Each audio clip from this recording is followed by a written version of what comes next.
कहते हैं, मेरे से तदंतर तारका पुत्र के प्रभाव से दुग्ध हुए इंद्र आदि सभी देवता दुखी हो परस्पर सलाह करके ब्रह्मा जी की शरण में गए। वहाँ संपूर्ण देवताओं ने दीन होकर प्रेम पूर्वक पितामह को प्रणाम किया और अवसर देखकर उनसे अपना दुखड़ा सुनाते हुए कहा। देवता बोले, धात त्रिपुर के स्वामी तारका पुत्र तथा मायासुर ने समस्त स्वर्गवासियों को संतृप्त कर दिया है। ब्राह्मण, इसलिए हम लोग दुखी होकर आपकी शरण में आए हैं। आप उनके वध का कोई उपाय कीजिए जिससे हम लोग सुख से रह सकें।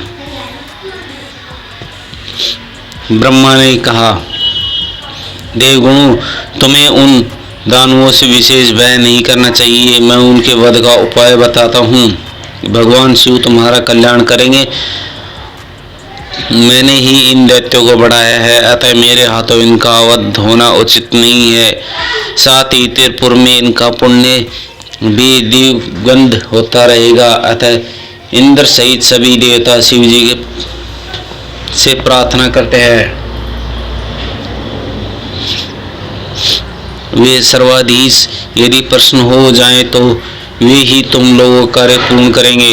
सनत कुमार कहते हैं, व्यास जी ब्रह्मा जी की यह वाणी सुनकर इंद्र सहित सभी देवता दुख होकर उस स्थान पर गए जहाँ वृषभध्वज शिव आसीन थे। तब उन सब ने अंजलि बांधकर देवेश्वर शिव को भक्ति पूर्वक प्रणाम किया और कंधा झुकाकर लोकों के कल्याणकर्ता शंकर का स्तोत्र किया।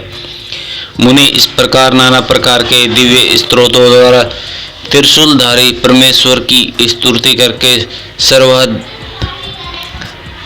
साधन में त्रिपुण इंद्र आदि देवताओं ने दीन भाव से कंधा झुकाए हुए हाथ जोड़कर प्रस्तुत स्वार्थ को निवेदन करना आरंभ किया।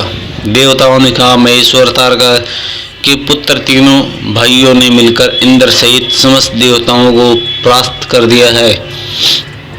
भगवान, उन्होंने त्रिलोकी तथा मुनीश्वर को अपने अधीन कर लिया है और संपूर्ण सिद्ध स्थानों को नष्ट भ्रष्ट करके सारे जगत को पीड़ित कर रखा है। वे दारुण दैत्य समस्त यज्ञ भागों को स्वयं ग्रहण करते हैं। उन्हें ऋषि धर्म का निवारण करने के अधर्म का विस्तार कर रखा है। शंकर निश्चय ही वे तारका पुत्र समस्त प्राणियों के लिए अवध्य हैं, इसलिए वे स्वेच्छानुसार सभी कार्य करते रहते हैं। प्रभु, वे त्रिपुर निवासी दारुण दैत्य जब तक जगत का विनाश न कर डाले उनके पहले ही आप किसी ऐसी नीति का विधान करें जिससे इसकी रक्षा हो सके। सनत कुमार जी कहते हैं, मुनि यो भाषण करते हुए उन स्वर्गवासी इंद्र आदि देवताओं की बात सुनकर शिव जी उत्तर देते हुए बोले। शिव जी ने कहा, देवगण, इस समय वे त्रिपुराधीश महान पुण्य कार्यों में लगे हुए हैं और ऐसा नियम है कि जो पुण्य आत्मा हो उस पर विद्वानों किसी प्रकार का भी प्रहार नहीं करना चाहिए। मैं देवताओं के सारे महान कष्टों का जानता हूँ, फिर भी वे दैत्य बड़े प्रबल हैं। अतः देवता और असुर मिलकर भी उनका वध नहीं कर सकते। वे तारका पुत्र सबके सब पुण्य संपन्न है, इसलिए उन सभी त्रिपुरवासियों का वध दुस्साध्य है। यद्यपि मैं रणक्रम हूँ, तथापि जानबूझकर मैं मित्रद्रोह कैसे कर सकता हूँ, क्योंकि पहले किसी समय ब्रह्मा जी ने कहा था कि मित्रद्रोह से बढ़कर दूसरा कोई बड़ा पाप नहीं है। सनत कुमार ने ब्रह्म हत्या, शराबी, चोर तथा व्रत भंग करने वाले के लिए प्रायश्चित का विधान किया है, परंतु कृतध्ययन के लिए उद्धार का कोई उपाय नहीं है। देवताओं, तुम लोग भी धर्मयज्ञ हो, अतः धर्म दृष्टि से विचार कर तुम ही बताओ कि जब मैं दैत्य मेरे भक्त हैं तब मैं उन्हें कैसे मार सकता हूँ। इसलिए अमरो, जब वे दैत्य मेरी भक्ति में तत्पर हैं तब तक उनका वध असंभव है। तथापि तुम लोग विष्णु के पास जाकर उनसे यह कारण निवेदन करो। तदंतर देवगण भगवान विष्णु के समीप गए और उनके द्वारा ऐसी व्यवस्था की गई कि जिससे वे असुर शैव सनातन धर्म से विमुख होकर सर्वथा आचरण परायण हो गए। वैदिक धर्म का नाश होने से वहां स्त्रियों ने पतिव्रत धर्म छोड़ दिया और पुरुष इंद्रियों के वश में हो गए।